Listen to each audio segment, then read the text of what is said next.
ভালো থাকে তাহলে দেশের মানুষ ভালো থাকবে। আর কৃষি যখন আপনার ভালো হবে না, ভালো থাকবে না, তখন দেশের মানুষের ভালো থাকবে না। আসসালামু আলাইকুম, আমি মোহাম্মদ রাহিল ইসলাম, এএসএফ এর সমাজের তারকা কৃষিভিত্তিক চিত্রের প্রথম পর্বে আপনাদের স্বাগতম। আঙ্কেল আসসালামু আলাইকুম, আপনার নামটা? আমার নাম আব্দুল মালিক প্রামাণিক। আপনার এই গ্রামের নামটা কি? শ্মশানকান্দি। শ্মশানকান্দি। জি। আচ্ছা, আপনি কি চাষ করেছেন? এটা বিসি সিম করে বলে। সিম। জি। ও আচ্ছা, এটা কেমন ফলন হয়েছে? মোটামুটি মোটামুটি ভালোই, মোটামুটি ভালোই দেখা যাচ্ছে। কতদিন আগে আগে লাগাইছিলেন? আপনার লাগাছিলাম হলো শ্রাবণের 10 তারিখে। শ্রাবণ মাস। আচ্ছা, এখন শ্রাবণের 10 তারিখে এখন আপনি লাগাছিলাম। কতদিন আগ থেকে তোলা শুরু করেছেন? তুলসী তাও মাস হয়ে গেল। 1 মাস হয়ে গেছে। হ্যাঁ। মানে 1 মাস 2 মাস পরে ফলন পান নাকি না, তারও 3 মাস পর। 3 মাস পর? জি। আচ্ছা, শ্রাবণ ভাদ্র আশ্বিন, কার্তিক প্রথম থেকেই তুলিচ্ছি।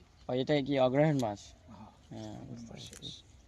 আমরা তো মূলত মানে ইংলিশ মাস বেশি করি, তো হ্যাঁ। এই জন্য বাংলা মাস খুব কম মনে রাখি। বুঝতে পারছি। কত শতক জায়গা এখানে? এটা আমার হলো 16 শতক জায়গা। 16 শতক জায়গা। বাহ। 16 শতক জায়গা। এটা তো এই যে আপনার জাংলাও দেওয়া লাগছে না? হ্যাঁ, হ্যাঁ, হ্যাঁ। খরচা ধরেন আমার জাংলা খরচ 1005 টাকা গেছে। 1005। আর এই যে বীজ বপন? না, বীজ আমার বাড়িতেই ছিল। ও, বাড়িতেই? আমার বাসারই ছিল বীজ। এটা তো ভালো। অনেকেই দেখা যায় যে এই সিম বিক্রি করে পরে দেখা যায় যে আবার বীজ কিনতে গেলে তো এবার তো আসলে সবকিছুর দাম বেশি। হ্যাঁ। আমি যখন প্রথম তুলি তখন আমি 160 টাকা কেজি পাইকারি দিছি। তারপরে 140, 130, 120, এখন 110, মোটামুটি এখন 100 টাকা চলতেছে বাজার। এই সিম? জি। বিসিওয়ালা। মোটামুটি এখন যা আছে ধরছে, এখন যে বাজার, এই বাজার মূল্যে তো অনেক টাকা বেচা যাবে। মনে করেন যে তাও 30,000 টাকা বেচা যাবে। এক চালানে কতটুকু ওঠে? এবার মনে হয় মন খানিক উঠবে আর কি। মানে 1-2 মণ? হ্যাঁ, 1 মন তোলা যাবে। ও আচ্ছা। ধরেন 1 মন যদিও ওঠে তাও আপনার 4,000 টাকা হবে। বাহ, তাহলে তো আপনার ওই যে খরচা টাকা এমনিতেই উঠে আসছে। হ্যাঁ, এবার তো সবকিছুর দাম বেশি। এটা অনেক লাভবান। জি। লাভবান ফসল। কৃষি আমরা যারা আছি এরা শিক্ষিত লোক নেই। আমরা যেভাবে করার কথা, কৃষি অফিসাররা যেভাবে করতে বলে সেভাবে আমরা করতে পারি না। এই যে বিসিওয়ালা না, এগুলি হচ্ছে, এগুলি তোলা যাবে। এই যে এগুলি তো ঢাল যাবে, এগুলি বিসি হয়ে গেছে, বুঝছেন? এই যে এটার মধ্যে বিসি হয়ে গেছে। এই যে এটা বিসি হচ্ছে, এই যে এটা হচ্ছে বিসি। তারপরে দেখেন এই যে এখানে বিসি হচ্ছে, এই যে এগুলো বিসি হয়ে গেছে। আপনি যেভাবে ওঠাচ্ছেন একা তো অনেক এত উঠাতে পারবেন না। সমস্যা এই আপনার দেখি মানে সারাদিনই লাগবে। অনেক অনেক জায়গা তো নাকি এক সাইডে আজকে তুলবেন? আজকে একবার তুলবো। ও আচ্ছা। একবার তোলা যাবে না। সিম চাষের উপযুক্ত সময় কখন এবং কখন শেষ করা যায়? উপযুক্ত সময়, রোপণের সময় হলো ভাদ্র মাস। ভাদ্র মাস? ভাদ্র মাসে জি। প্রথমেই রোপণ করা লাগবে। ভাদ্র আশ্বিন, আপনি কার্তিকের 15 থেকে 20 দিনের মধ্যে আপনি ফল পাবেন। ও আচ্ছা। 3 মাসের মধ্যে আপনি ফল পাবেন। এটা কতদিন চলতে থাকবে মানে ফল পাওয়া? এটা এটা ধরো ডিসেম্বর না? জি। ডিসেম্বর, জানুয়ারি, ফেব্রুয়ারির 15 দিন পর্যন্ত পাবো। সিমের রোগ বালাই সম্পর্কে যদি কিছু বলতেন। রোগ বালাই ওইটাই বুঝছেন। হ্যাঁ। ওই যে হলুদ হওয়া চিলামিন বলে ওটা, ওটাই হলো আর মূল রোগ। এছাড়া রোগ কমে, ধরেন আর পোকা টোকা যা আছে এগুলো আপনার সাধারণ ওষুধ দিলেই হয়।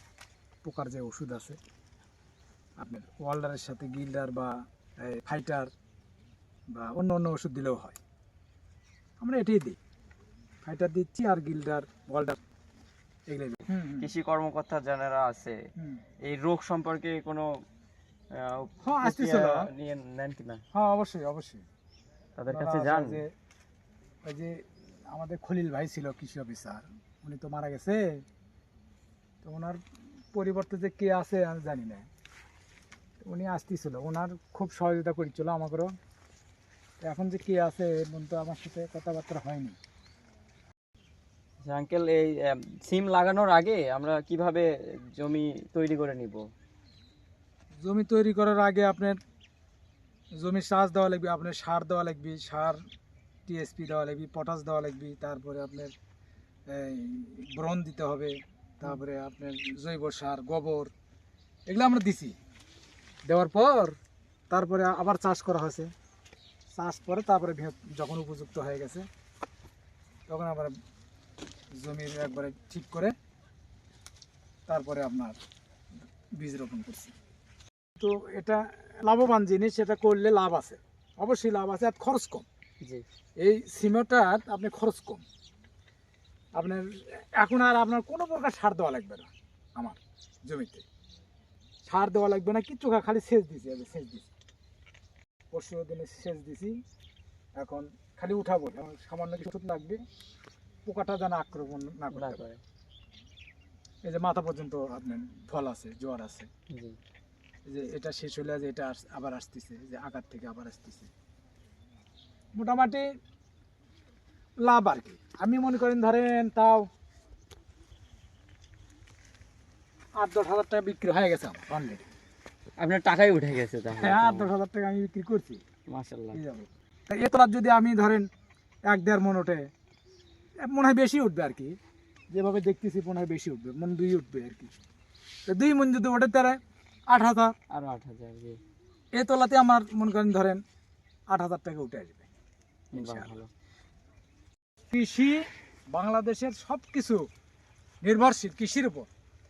আপনার তরি তরকারি কন, গরু ছাগল কন, আপনার যা কিছু আছে সব তো কৃষি। এগুলো আমাদের দেশে কৃষি, আমাদের দেশ, আমাদের দেশে কৃষি ছাড়া তো আর কিছু নাই। আমাদের ইন্ডাস্ট্রি নাই, বড় বড় ফ্যাক্টরি নাই, আমরা কৃষি কাজ করেই আমাদের খাওয়া লাগবে। কৃষি আমাদের সমৃদ্ধি, কৃষির উপরেই আমাদের নির্ভর করতে হয়। তা আমরা কৃষি কাজ করে আমরা সফলতা অর্জন করতে চাই, আর যা করেছি আরও করতে চাই।